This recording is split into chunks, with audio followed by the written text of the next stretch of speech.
Located between England and France are several islands which have a unique status in the international community.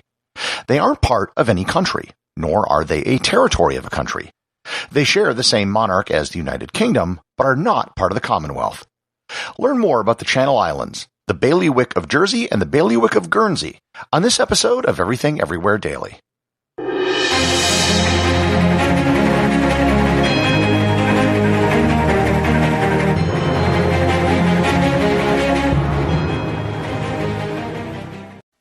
This episode is sponsored by Whose Amazing Life. The world is full of inspiring people who've achieved unimaginable feats. Some have scaled the tallest mountains, others have created music beloved by millions of people. Whose Amazing Life is a podcast from Wondery that celebrates these one-in-a-million stories. Each episode walks you through the life's journey of a legend in their field. Could be an athlete, an artist, an explorer, an actor, anyone who made an impact on the world around us. But here's the catch. You won't know who they're describing until the very end of the episode, so it's your job to play along. From the creators of Little Stories Everywhere and Adventures of Cairo, Whose Amazing Life is a podcast for the whole family that allows you to spend some time walking in the shoes of legends. Experience the challenges and triumphs they faced in their journey before anyone knew their name. Follow Whose Amazing Life on Amazon Music, Apple Podcasts, or listen early and ad-free by joining Wondery Plus in Apple Podcasts or the Wondery app. I previously did an episode on what seems like a really simple question, but is actually quite tricky. What is a country? If you look at a map of the world, you'll see most of the land divided up into different sections with lines around them that are differently colored. These well-defined countries do in fact cover most of the earth, and these cases are pretty cut and dry. That bit is Mongolia, this bit is Namibia, and that tiny bit is Luxembourg. While these countries do account for most of the world, they don't quite account for everything. There are places that are edge cases. They aren't full-fledged countries with a seat in the United Nations, but nor are they territories of a country like Gibraltar, Guam, or Greenland. Such is the case with the Channel Islands. The Channel Islands are a collection of small islands located in the English Channel.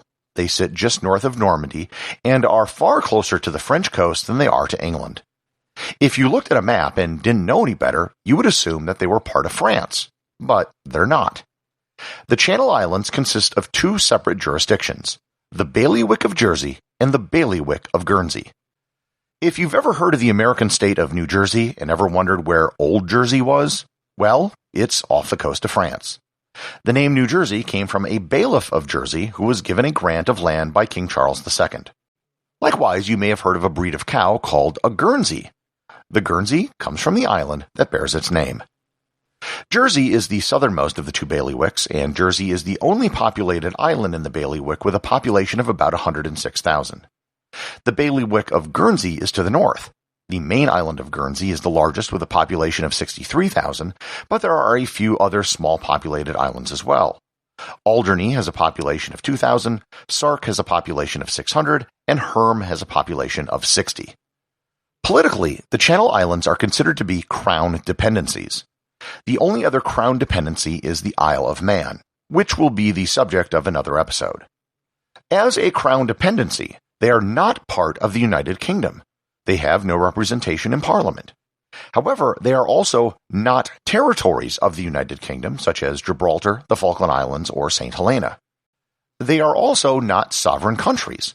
As such, they are not members of the European Union, the United Nations, or the Commonwealth of Nations, which consists of mostly former British colonies. The sovereign of both Jersey and Guernsey is the British monarch, who at the time of recording is Charles III. However, the monarch is recognized as the Crown in Jersey or the Crown in Guernsey, not as the Crown of the United Kingdom. That sounds suspiciously similar to how the King is the King of Canada or the King of Australia, separately from being the King of the United Kingdom. This sounds suspiciously familiar to how the monarch is the King of Canada or the King of Australia, separately from being the King of the United Kingdom. This would seem to make the Channel Islands more similar to independent countries. Likewise, the Crown is represented locally in each jurisdiction by a lieutenant governor, similar to how the Crown is represented in other countries by a governor general. However, Jersey and Guernsey each use the pound as their currency, or at least they issue their own pound note separate from the Bank of England or Scotland. They have their own passports that say British passports on the front and are treated as UK passports for the purpose of travel. Jersey and Guernsey are represented by the United Kingdom diplomatically, and the UK is also responsible for their defence. All these things make them sound like a British territory. So, how did this odd political situation come about? How did these islands become a creature which, internationally, are considered neither fish nor fowl? It all goes back over 1,000 years. Given their location right off the coast of Normandy, it should come as no surprise that they were once part of the Duchy of Normandy. In 1066, the Duke of Normandy, a guy that you might have heard of by the name of William the Conqueror, invaded and conquered England. The new King of England held the Channel Islands as part of his lands along with England and Normandy. For about 150 years, Normandy was held by the Kings of England. However, having land on the other side of the English Channel was never really a long-term tenable position. The French were never keen about the English holding on to territory in mainland France. The French King Philip II set about taking back Normandy from the English. Over a 10-year period from 1204 to 1214, the French and English fought for control of Normandy, a war that the French eventually won. The English King John lost Normandy, but managed to retain control over the Channel Islands. His successor, Henry II, formally ceded his claim to Normandy, but the Channel Islands remained part of Henry's claim, although, like Normandy, it was never part of England. The Crown eventually appointed a bailiff for both Jersey and Guernsey. The term bailiff had different meanings in the Middle Ages, and in the case of the Channel Islands, a bailiff was basically the top civil servant on each island. As they were regions governed by a bailiff, they were known as bailiwicks, which is the term they are still known by today. Here I need to stress that Jersey and Guernsey are totally independent entities of each other. While they are often lumped together as the Channel Islands, which I'm doing in this episode, they are legally totally different things. They don't share any laws, any infrastructure, or any institutions. The only thing that they share is a television station. The Channel Islands weren't really a major player in the history of either France or England. They were just sort of there, and for the most part didn't really play a role in the affairs of either country. Their primary business was fishing and farming, and that was about it. They did, however, suffer from constant piracy and changes in trade policy between England and France. They were mostly the victims of the historical trends which swirled about them. When Henry VIII adopted Protestantism, both Jersey and Guernsey did as well. However, because they were Protestant and not part of France, they attracted many of the Calvinist Protestants from France. During the French Revolution, the island once again saw an influx of refugees, but this time it was mostly aristocrats who were fleeing Madame Guillotine. The biggest historical event which happened to the Channel Islands occurred during the Second World War. How the Channel Islands experienced the war was radically different than how the rest of the UK experienced the war. When the Germans invaded France, the British expeditionary forces were routed and almost extinguished but for the miraculous evacuation from Dunkirk. The people in the Channel Islands couldn't have known that right after France was invaded, the British government decided that the islands weren't of strategic importance and they weren't going to expend men and ships to defend them. When Charles de Gaulle fled France, he did so by flying to the island of Jersey on June 17, 1940. On June 20th, all of the remaining British troops on the island were evacuated. The British eventually realized that an evacuation of the civilian population of the islands would be necessary, but by the time they realized it, it was too late. Guernsey did manage to evacuate 80% of their children from the island and another 12,000 adults. Jersey, however, only managed to evacuate about 12% of its population. The Germans entered the island on June 30th, but they didn't know that all the military personnel had been removed from the island 10 days earlier, as the information had been suppressed by the British government. Because the British didn't make the information public, the Germans went ahead assuming that the islands were fortified, and 44 civilians were killed in the invasion. The Germans quickly set up defensive fortifications on the island and incorporated the islands into Vichy France. The Germans were rather lenient at first, allowing the existing institutions to function, with the obvious caveat that they could veto anything or issue their own orders. They changed the time zone of the islands as well as made everyone drive on the right. Over the course of the war, life became harder and harder on the islands. Supplies dwindled and most islanders lost their jobs. While there was an interest in a resistance movement, little was done as repercussions on the population would outweigh any strategic benefit. The Germans actually brought in Soviet forced labor to build fortifications on the island as part of the German Atlantic Wall. While the British didn't see any strategic value to the islands, Hitler saw a great deal of symbolic value, as they were the only part of the British islands that were occupied by the Nazis during the war. For this reason, the island was some of the most heavily fortified sections of the Atlantic Wall. When the invasion of Normandy took place in June of 1944, the people on the islands assumed that liberation was just around the corner, as the Allies were now only a few miles away in France. However, an invasion of the Channel Islands never happened. The Allies kept moving forward on the continent and completely ignored the islands.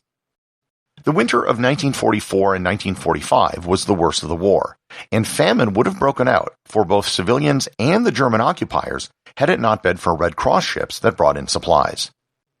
The German occupation of the Channel Islands ended on May 9, 1945, one day after VE Day, when the German High Command surrendered. Some of the smaller islands took another week for the Germans to surrender. Today, both Jersey and Guernsey have economies that rely heavily on tourism and offshore banking. They're popular banking destinations for Europeans because they use the pound, they're not subject to British laws, yet still have a tightly regulated banking industry, unlike offshore havens in other countries. There has been some talk in Jersey of declaring independence, but it isn't something that will probably be done anytime soon unless there was to be some sort of major incident. There actually isn't anything stopping them from declaring independence, as they aren't actually part of the United Kingdom, but it might make relations with them more difficult, and they would have to increase their expenditures. Both Jersey and Guernsey have taken a more active role in their international relations in recent years, and they now both have unofficial consulates in France. One ambitious idea which has been floated is to connect Jersey to the French mainland via a tunnel, and then potentially connect Jersey and Guernsey with a tunnel. If both tunnels were built, it would be on a par with the length of the Channel Tunnel, which cost 21.8 billion inflation-adjusted pounds. Currently, the most common way to visit Jersey and Guernsey is via ferry. There are ports in England in Poole and Portsmouth, and in France in Cherbourg and St. Malo.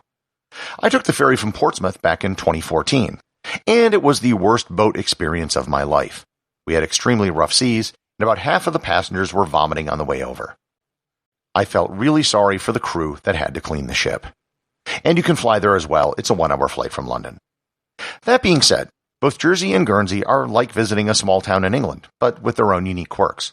They issue their own pound notes, which are always fun to try and spend if you go back to the UK. And it's also a very interesting way to travel between England and France if you are so inclined. Jersey and Guernsey are two of the oddest places on Earth, at least from a legal standpoint. They aren't countries, and they aren't territories of other countries either. They are culturally English, yet geographically much closer to France. If you're interested in visiting small countries and odd places, then you should consider visiting Jersey and Guernsey, because they are destinations that would be well within your bailiwick. Everything Everywhere Daily is an Airwave Media podcast. The executive producer is Darcy Adams. The associate producers are Thor, Thomsen, and Peter Bennett. I just wanted to extend a big thank you to everyone who is supporting the show over at patreon.com. I have show merchandise available there, including hoodies, t-shirts, and stickers. Plus, it really just helps me get this show out every single day, including, of course, weekends and holidays. Remember, if you leave a review or send me a boostagram, you too can have it read on the show.